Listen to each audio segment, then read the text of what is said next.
Welcome back to In Focus. We have another update on the FBI raid on President Trump's Mar-a-Lago home.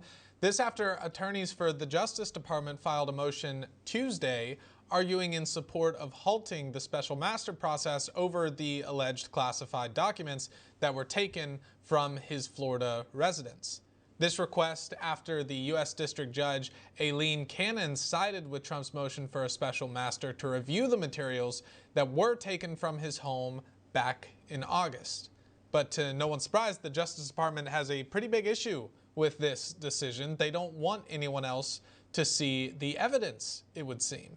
They claim their reason to be unauthorized disclosure of the documents would, quote, jeopardize national security, which is odd considering they didn't seem to be worried about the sensitivity of these documents just a couple weeks ago when they scattered them all over the floor for photos and ran to the Washington Post to hand it to them. If there was an actual bombshell evidence within these documents, they probably would have leaked that to the press already too, I suspect. Criminal defense attorney Bob Bianchi joins me now with a legal perspective on all of this. Bob, it's great to have you back on the program. So Law and Crime specifically wrote the headline, prosecutors insist on staying special master ruling in Trump case and warn that unauthorized disclosure of documents would jeopardize national security. Break this down for us. Yeah, essentially what the government has done, which is a good move on their part given the circumstances of this, is to say, look, Judge, we'll go along with the special master, but there are about 100 documents that we believe implicate national security interests.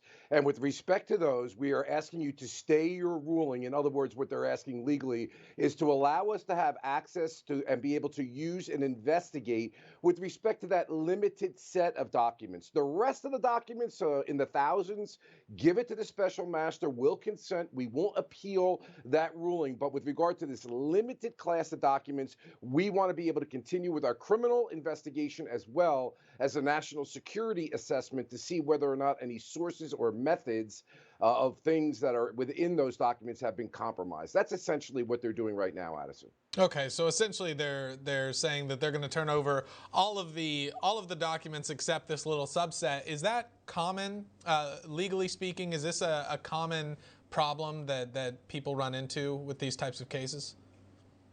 Well, this is the first, Addison, we're kind of on virgin territory here, if you will. It's the first time, obviously, a president has been investigated for something like this. But in general, to answer your question, it is unusual that a judge would even grant a special master in the first place.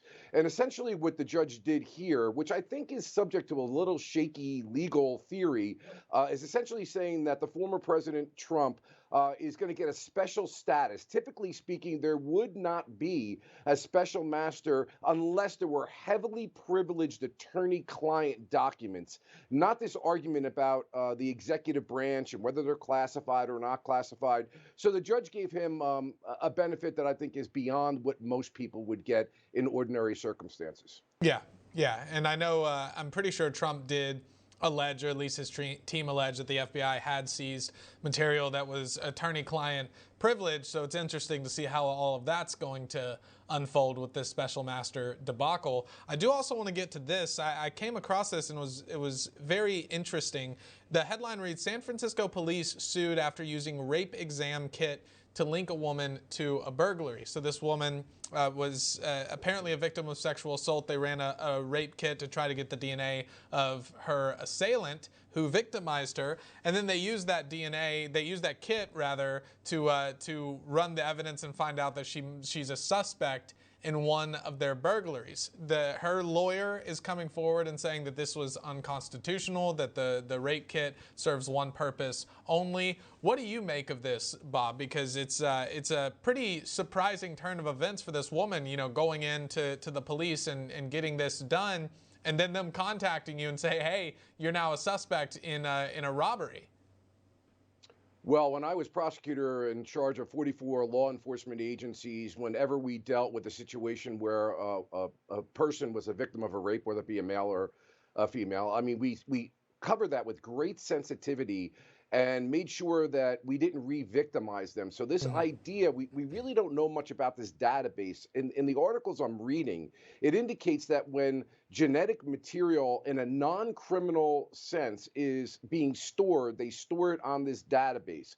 Okay, that's what their defense is right now, Addison. What I would like to know is that apparently a crime lab specialist, according to the articles that I'm reading, went into that database and started running DNA that they had from a burglary scene, and that's where the hit came up. So I don't like the feel of it. I think it re-victimizes the victim. It chills people from coming forward if they are victims. Look, it's hard enough.